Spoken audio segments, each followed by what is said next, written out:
여러분 그 청문회라고 하는 단어 들어보신 적 있습니까? 청문회. 한국에서 많이 들었죠. 꽤 오래전인데 청문회 하면 이게 생각나는 사람이 있어요. 노무현 전 대통령인가요? 그 대통령 되기 전에 국회의원 때 이렇게 말을 잘해요.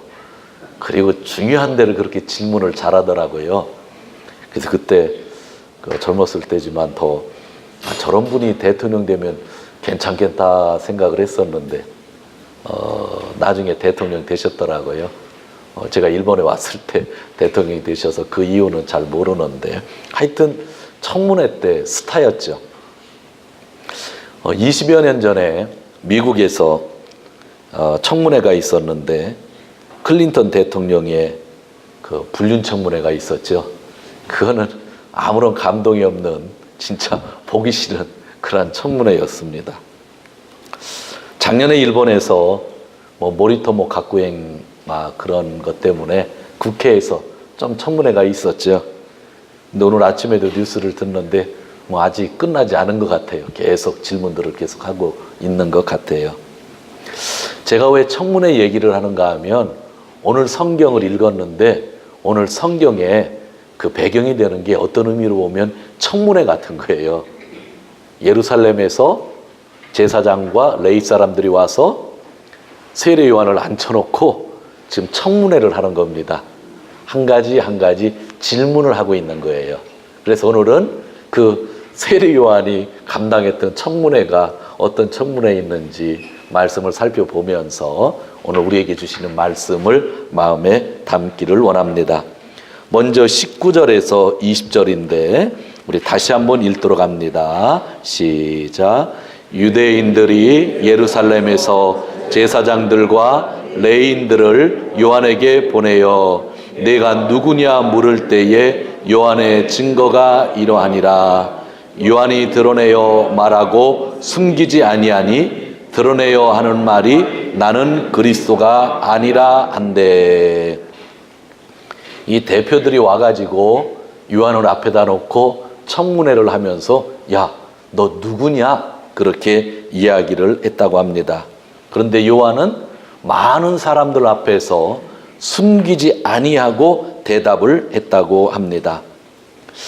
여기서 여러분들 한 가지, 교회를 오래 다니신 분들은 당연히 알겠지만 또 요즘에 오신 분들이 조금 혼란스러운 게 있어요.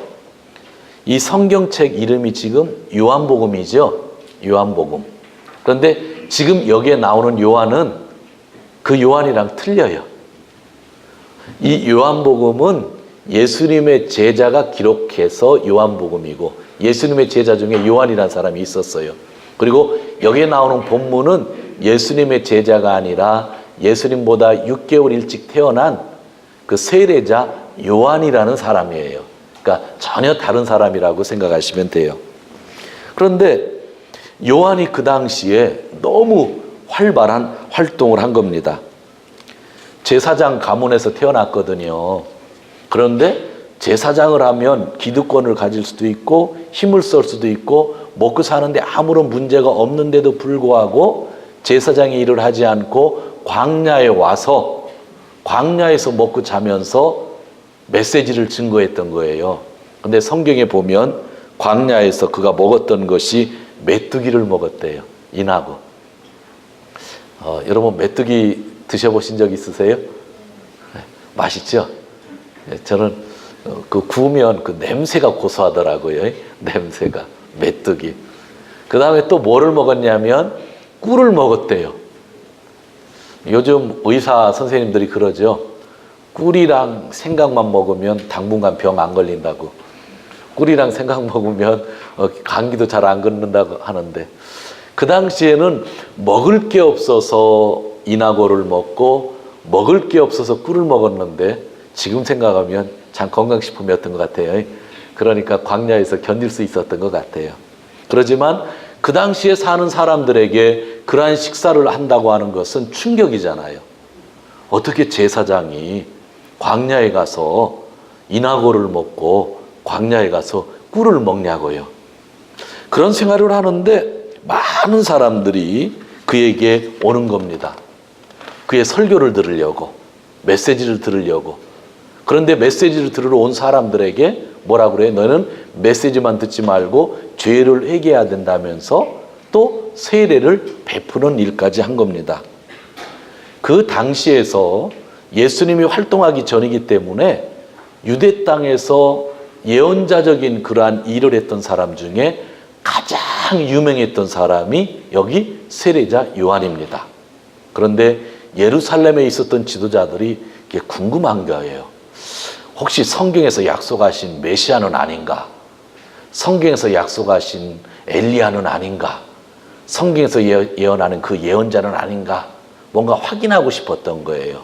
그래서 대표들을 보내서 지금 청문회를 하고 있는 겁니다. 그러면서 첫 번째 말이 당신은 누굽니까? 라고 이야기를 하는 것입니다. 그때 요한이 한 첫 번째 말이 뭐예요? 나는 메시아가 아니다. 즉 나는 그리스도가 아니다 라고 한 거예요. 그 말은 당신은 혹시 그리스도입니까? 이렇게 질문을 한 거란 말이에요. 그러니까 나는 아니다 이렇게 선언을 했다고 하는 그러한 이야기입니다. 그런데 그들은 계속 질문을 하는데 21절을 보시기 바랍니다. 21절에 제가 읽을게요. 네가 그리스도가 아니라고 하면 또 묻되 그러면 무엇? 내가 엘리야냐? 가로되 나는 아니다 그랬다고 해요.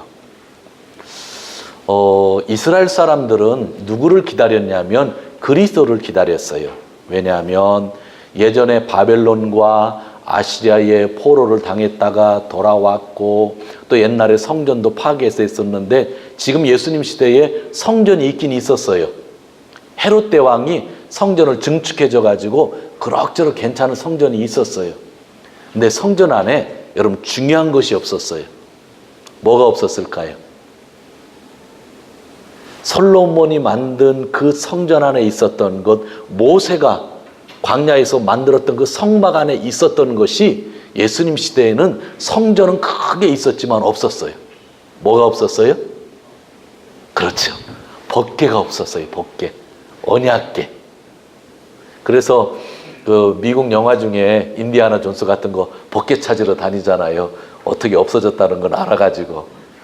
유대인의 전통 중에는 이 법궤를 에레미야라고 하는 예언자가 가지고 이집트에 내려갔다는 전통이 내려와가지고 그 영화를 보면 이집트 가서 법궤를 찾잖아요. 예수님 시대에 성전은 다시 세워졌지만 그 안에 가장 중요한 언약궤, 법궤, 그 안에 있는 율법, 십계명 그런 것들이 없었던 거예요. 그러니까 어떤 의미로 보면 예배의 기능이 솔로몬 시대랑은 전혀 틀리겠죠. 예배의 기능이 많이 약화되고 종교적인 기능도 약화되는 가운데서 유대인들이 누구를 기다렸겠어요? 그리스도, 메시아를 기다린 거예요. 지금 자기 나라는 로마의 통치를 받고 있으니까 정치적인 메시아가 오셔서 자기 나라를 구원해주고 왕이 되셔서 이 성전 예배를 회복해 주기를 원했던 거예요. 그런데 어느 날 이 광야에서 유명한 사람이 나타난 거예요. 모든 국민들이 거기 가는 거예요. 심상치 않은 거예요. 그래서 사람을 보내서 청문회를 열면서 당신이 그리스도입니까? 물었던 거예요. 그랬더니 뭐라 그래? 아니라 그런 거죠. 그러니까 두 번째 질문이 뭐예요? 그러면 엘리야입니까? 그랬어요. 성경적인 얘기예요. 이게 뭐냐면 말라기 3장에 보면 마지막 때에 누구를 보내신다고 그랬어요? 엘리야를 그리스도 전에 보내신다고 한 거예요. 그러니까 그러면 너처럼 그렇게 훌륭한 사람이면 엘리야 예언자는 되겠느냐 그런 거예요. 그랬더니 이번에 뭐라 그랬어요? 또 아니다 그런 거예요. 자, 그런데 21절을 보면 중간에 그랬어요. 또 묻되 내가 그 선지자냐 그랬더니 22절 아니라고 그러잖아요. 이제 여기서 어려움이 있어요. 메시아냐 질문했을 때 아니라고 한 건 이해가 되죠. 그런데 엘리야냐 했을 때 내가 아니라 한 건 이해가 되죠. 그런데 이 사람이 그 선지자냐 하니까 이게 뭐야, 그 선지자가 누구를 얘기하는 걸까? 여러분 그런 생각 안 해보셨어요? 누구라고 생각하세요? 그 선지자가. 그 선지자가. 그런데 이 말은 2000년 전에 제사장들과 레인이 그 선지자냐 했을 때 요한이 아니라고 했다고 한다면 거기 있었던 사람은 그가 누군지를 알았을까요? 몰랐을까요? 당연히 알았지요. 그러니까 질문하고 대답이 되는 거죠. 근데 문제는 우리만 모르는 거예요. 그죠? 근데 그 선지자를 알았던 사람들은 어떤 사람들이에요? 성경을 읽었던 사람이에요. 성경에요. 그런 이야기가 있어요. 우리가 신명기를 읽다 보면 신명기에 하나님이 모세를 통해서 말씀을 하시는데 모세 같은 예언자를 내가 보내리라는 약속을 하셔요. 18장에서. 그래서 그 당시 유대인들은 그러면 그 선지자라고 했을 때 누구를 얘기하냐면 모세 같은 선지자, 예언하신 분인가 그런 생각을 한 거예요. 여기서 그 선지자냐 물었을 때는 신명기 18장에 예언되어진 모세 같은 예언자를 하나님이 보내주신다고 했는데 네가 그 예언자냐라고 하는 얘기죠. 하루는 예수님께서 나중 일이지만 산에 올라가셨는데 큰 환상이 있고 막 옷이 막 하얗게 변하면서 누가 나타났다고 그래요? 모세와 엘리야. 이해되시겠죠? 유대인들에게 있어서 최고의 선지자는 누구예요?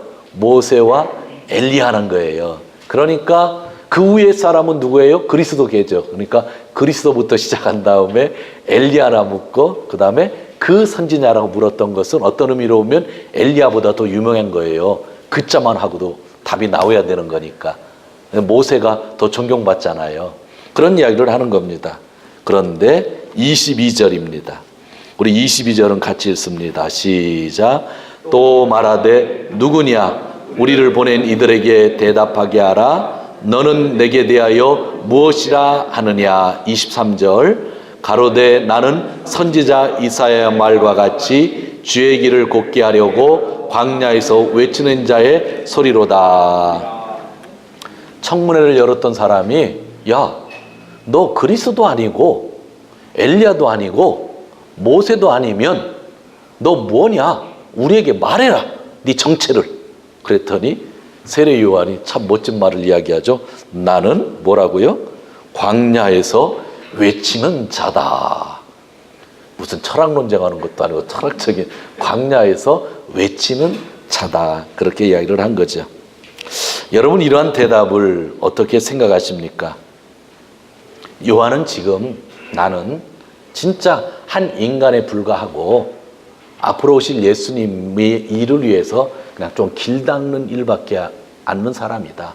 내가 모세 같은 유명한 선지자일 수도 없고 엘리야 같은 유명한 선지자일 수도 없고 도리 메시아 말도 안 된다. 나는 그냥 길 닦는 사람이다 라고 했던 거예요. 그런데 그 당시에 종교적인 면에 있어서 종교혁명가 중에서 세례 요한보다 유명한 사람이 없고 가장 크게 존경받은 사람이 없었는데 그 사람 스스로가 나는 아무것도 아니다라는 이야기를 했다는 거예요. 이게 오늘 여기에 있는 목사랑 여러분들이 오늘 말씀 안에서 배워야 될 부분이라는 거예요. 최고였다고요. 진짜 유대인들 안에서는 뭐 교황 같은 분이라고 지금 종교 지도자 모든 종교가 썩었잖아요. 제사장들도 썩고 바리새인 사두개인들도 다 썩어가지고 예수님에게 늘 외식하는 자들이라고 욕먹는 그런 상태였는데 오직 존경할 만한 사람이 이 사람밖에 없는데 이 사람이 나는 아무것도 아니다. 그런 이야기를 하고 있었다는 것입니다. 오늘날 우리의 교회들을 살펴보면 교회 안에도 여러 가지 우상들이 등장할 때가 있습니다. 목사 같은 사람이 우상으로 등장할 때가 있고 또 어느 교회는 장로 같은 분이 우상으로 등장할 때가 있고 어느 때는 물질, 어느 때는 명예가 또한 우상으로 나타날 때가 있죠. 특히 우리 성도님들은 명예욕은 없는 것 같아요. 그래서 참 다행이에요. 여러분들 성도님들 되시길 너무 잘했어요. 근데 이 목사들은요, 꼭 이 명예욕이 따라와가지고 꼭 이게 나이가 먹어가면 그쪽에 관심이 많아진대요. 그래서 학력을 중요시하기도 하죠. 한국에서는 박사 아닌 목사는 명함 내밀기가 참 부끄럽다고 합니다. 그래도 모든 목사님들이 박사학위를 받으려고 얼마나 노력하는지를 몰라요. 그래서 그런지 또 성도님들도 그 목사님들을 모실 때 박사기라고 이렇게 이력서 기록된 사람들만 본대요. 제가 물어봤어요. 한국교회다. 그랬더니 좀 안정된 교회는 워낙 목사님들이 여기 일하고 싶어 하시는 분이 있어서 원래 이력서를 잘 받으면 안 되는데 한국은 어쩔 수 없어요. 워낙 교회들이 많아서 누군지 모르잖아요. 수천 교회가 있으니까 이력서를 일단 이렇게 받으신대요. 그러면 청교위원회에 있는 성도님들이나 또 치리 목사님이나 장로님들이 그 중에 누군가는 추려야 될 거 아니에요. 그럼 이력서를 보다가 박사자 붙으면 일단 열어놓고 박사자 안 붙으면 보지도 않고 그냥 쓰레기통에다 넣고 박사자 넣은 걸 가지고 고민을 한대요. 그러니 그 정보를 누가 알아요? 목사님들이 아니까 죽으라고 뭐 하는 거예요? 박사학위를 따려고 노력하는 거예요. 그런 거를 선순환이 아니라 악순환이라고 하는 거예요. 그렇지 않아요? 명예들. 참 교회를 보면 교회에 진짜 예수님이 중심이 돼야 되고 예수님이 많이 나타나야 되는데 어느 땐 돈이 중심이 되고 어느 땐 이렇게 사람이 중심이 되고 할 때가 너무나 많다고 하는 거죠. 그런 유혹에 빠지기 쉬운 저나 여러분들이 오늘 세례 요한을 통해서 무엇을 보겠냐는 거예요. 나는 메시아가 아닙니다. 나는 그 훌륭한 예언자 엘리야도 아니고요. 나는 모세 같은 사람이 될 수도 없는 사람이고 단 광야에서 그냥 길 닦는 사람에 불과합니다라고 이야기했던 것.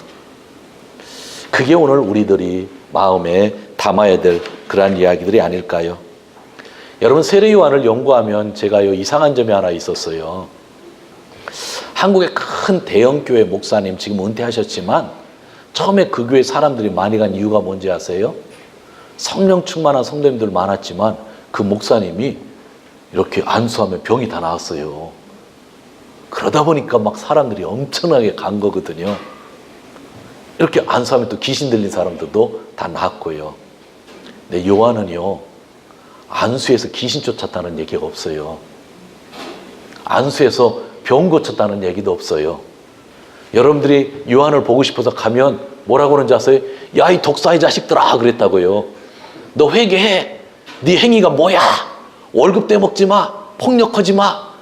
세리사들한테 너 뒷돈 타지 마.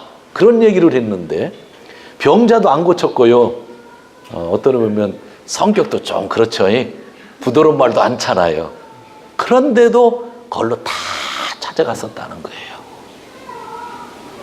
그런 영향이 있었던 요한이 얼마나 겸손했냐면 자기가 인간이라는 것. 내가 활동한 것을 통해서 누가 영광을 받았으면 좋겠다? 예수님이. 그 하이라이트 사건은 뭐예요? 수많은 사람들이 자기에게 찾아왔을 때 그러잖아요. 저기에 계신 분이 예수님이다 라고 소개를 하잖아요. 자기를 보러 왔는데 난 저분의 신발끈을 묶을 자격도 없다고 하면서 예수님을 소개해 주잖아요. 그게 참 우리 교회에 우리들의 삶 속에 있었으면 좋겠다라고 하는 이야기입니다. 한 10몇 년 전에 일본에서 유행했던 단어가 있어요. 카리스마라는 말. 카리스마. 원래 이 말 그리스어 아니에요? 카리스마. 원래 그 은사가 카리스마예요. 은사가 카리스마인데 좀 다른 의미로 우리가 썼잖아요. 재미난 거는 뭐 카리스마 요리사. 그 다음에 제일 텔레비전 많이 나왔던 것은 뭐죠? 카리스마 미용사? 그런 것들 많이 나왔었죠. 그리고 오늘날 많은 교인들이 카리스마가 있는 목사님들도 좋아한다고 합니다. 그래서 목사님들이 교인들을 실망시키지 않으려고 없어도 있는 것처럼 많이 한다고 합니다. 카리스마를 워낙 좋아하니까 뭔가 들은 것처럼. 자, 그게 뭐 약간 저희들 인간이라고 생각해요. 그러지만 사람이 다른 사람에게 줄 수 있다고 하는 것은 그렇게 많지 않아요. 여기 있는 목사가요, 아무리 목사지만 여러분에게 줄 수 있는 것 사실 거의 없어요. 여러분들이 저에게 뭔가를 기대하고 있다고 하면 한 10년 기대해 보세요. 뭐 있나? 제가 줄 수 있는 게 사실은 없어요. 사람이 사람에게 줄 수 있는 것은 한계가 있는 거예요. 여러분 부부로 참석하신 분들 많은데 10년, 20년 아내한테 기대했고 10년, 20년 남편한테 기대했는데 남편과 아내가 다 채워주셔요?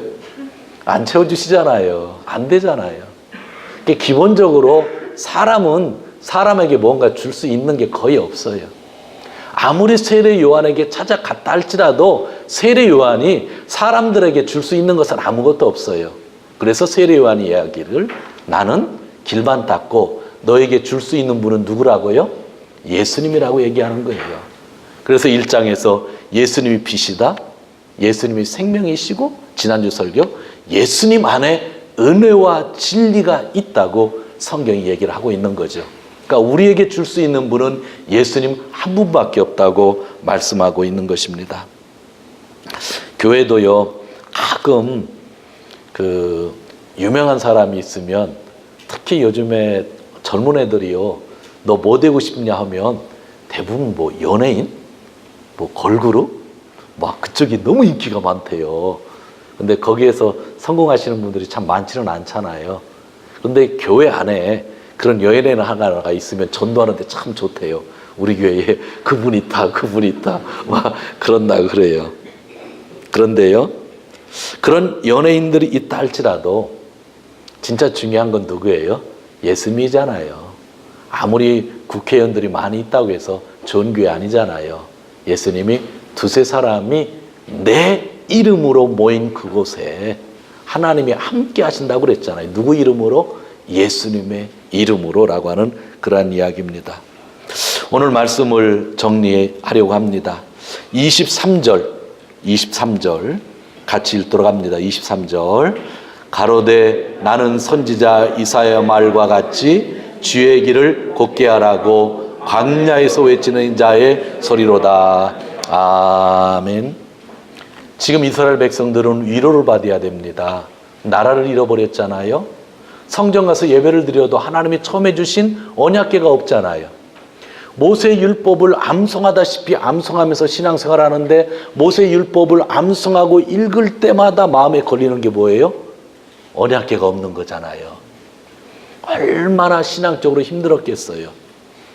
그런데 그런 사람들에게 오늘 세례 요한은 예수님을 소개하고 있는 거예요. 나는 길을 닦는 것이고 나는 진짜 너희들이 알고 있듯이 그냥 광야에서 소리나 빽빽 지르는 독사의 자식들이라 소리나 지르는 사람이다. 단 예수님의 길을 닦을 뿐이다 라고 이야기를 해줬던 것입니다. 한 군데를 더 보도록 하겠습니다. 25절입니다. 25절 시작.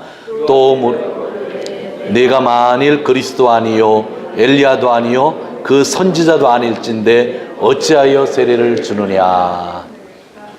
이 말은 해석하는 데 있어서 중요해요. 여기까지 얘기하니까 청문회를 열던 사람이 화가 난 거예요.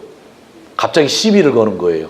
야, 너 메시아도 아닌데, 너 엘리야도 아닌데, 너 모세도 아닌데 왜 세례 주냐 그런 거예요. 그럼 이 말을 뒤로 잘 생각해 보세요. 세례를 주는 것을 참았던 이유가 뭐예요? 워낙 유명하고 워낙 종교적인 지도자였는데 그들 마음속에 혹시나 메시아일지 모른다. 혹시나 엘리야일지 모른다. 혹시나 누구일지 모른다? 모세일지 모른다니까 참았던 거예요. 그래서 확인하러 왔는데 아니라고 하니까 이제 열받는 거예요. 왜 그런지 아세요? 이것도 배경이 필요해요. 유대인이 아닌 사람들이 하나님을 믿으면 개종을 해야 돼요. 성경을 모르는 사람이 하나님을 믿으려면 개종을 해야 되잖아요. 그러니까 내 죄를 사는 뭐가 필요한 거예요? 물에서 세례의식이 필요했던 거예요.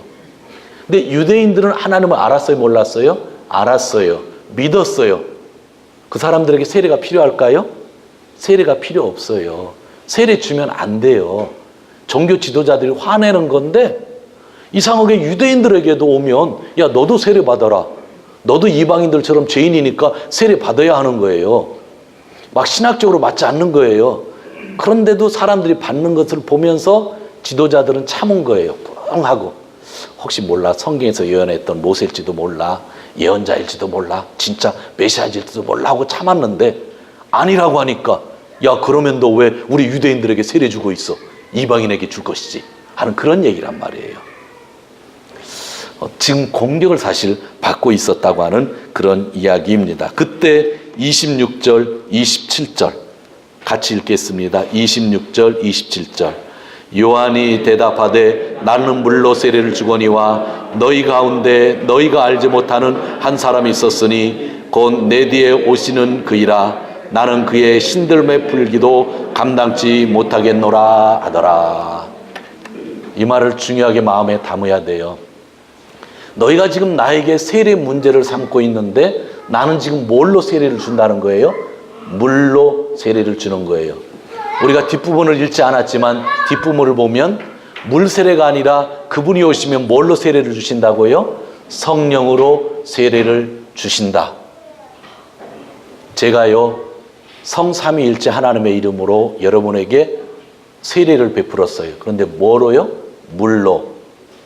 그런데요 나 어느 목사님한테 세례 받았다, 아무 의미가 없는 거예요. 지금 세례 요한이 그 의미 없다고잖아요. 너희가 세례 줬다고 문제 삼는데 문제 삼지 말라. 나는 물로 세례 준 것뿐이다. 진짜 중요한 것은 누구의 세례? 예수님이 주시는 세례, 성령 세례가 필요하다고 얘기했다고 한다면 지금 여러분들은 배명동 목사에게 세례 받은 것이 중요한 것이 아니라 누구의 세례를 받아야 된다고 하는 것? 예수님의 세례, 성령 세례를 받아야 된다고 하는 것, 그것이 가장 중요하다고 하는 거예요. 그래서 성령을 구하고 성령 세례를 받아야 되고, 이 요한에게 세례를 받았던 사람이 예수님을 믿게 되었을 때에, 교회 공동체 안에 있을 때에 사도 바울이 전도하다가 그 사람들에게 질문하잖아요. 너 누구의 세례를 받았느냐 그랬더니 나 예수님 믿기 전에 요한의 세례를 받았습니다 했을 때 예수님 뭐라고 그랬어요? 아니다. 성령 세례를 받아야 된다고 말씀하셨던 것. 이게 바로 성경이 이야기하는 말씀이죠. 그래서 여러분들이 어느 목사님에게 세례를 받았다, 나는 한국의 진짜 큰 교회 부흥강사님한테 세례 받았다, 그거는요 그냥 길만 닦아놓은 거예요. 누구에게 세례를 받아야 돼요? 예수님에게 성령 세례를 받아야 된다고 하는 것을 오늘 성경이 이야기하고 있는 거죠. 그러니까 핵심은 뭐예요? 오직 누구만 남는 거예요? 예수님만 남는다고 하는 그러한 말씀입니다. 오늘 요한은 예수님에게 예배를 드리고 있어요. 예배는 높이는 것이라고 했고 예배는 낮아지는 거라고 그랬어요. 근데 지금 요한은 누구를 높이고 있어요? 예수님을 높이고 있잖아요. 그리고 요한은 지금 예수님 밑에서, 사람들 밑에서 뭐 하고 있어요? 낮아지고 있잖아요. 여러분, 예배라고 하는 것은 이런 장소에서 이렇게 1시간 동안 예배 드리는 게 예배 전부가 아니라고요. 요한처럼 이런 삶을 사는 게 뭐예요? 그게 예배예요. 그런 예배 속에 누가 계시는 거예요? 하나님이 계시는 거예요. 여러분이 세상 속에 나가서 여러분들이 삶 속에서 예배를 드린다는 건 바로 이런 이야기를 하는 거예요. 나는 낮아져서 누구만 보이게 해요? 예수님만 보이게 하고 예수님만 높이는 삶이 있다고 한다면 여러분의 직장 생활에서 여러분은 예배를 드리는 거예요. 그것이 오늘 성경에서 우리에게 주시는 중요한 말씀입니다. 오늘 요한은 찾아온 사람들에게 이야기합니다. 나는 당신들에게 줄 것 아무것도 없고 여러분들에게 예수님이 필요한데 예수님의 길을 닦는 역할만 한다 그랬습니다. 사랑하는 귀한 성도 여러분, 진짜 우리가 이런 말씀들을 기억하면서 우리가 세례 요한을 배우고 모세를 배우고 엘리야를 배우고 어느 때는 모세를 바울을 배우고 스데반 같은 순교자를 배운다 할지라도 그 사람들을 배우는 게 목적이 아니라 그 사람들을 통해서 누구를 만나려고요? 예수님. 여러분들이 오늘 배명동 목사라는 사람의 설교를 들으면서도 저를 바라보는 것이 아니라 이런 설교를 통해서 누구를 만나야 된다고요? 예수님. 그것이 오늘 세례 요한을 통해서 복음서에서 우리에게 주시는 말씀들입니다. 아무쪼록 삶 속에서 예수님 중심으로 예수님 만나고 예수님 때문에 기뻐하고 축복받으시는 귀한 성도님들 되시기를 주님의 이름으로 축원드립니다.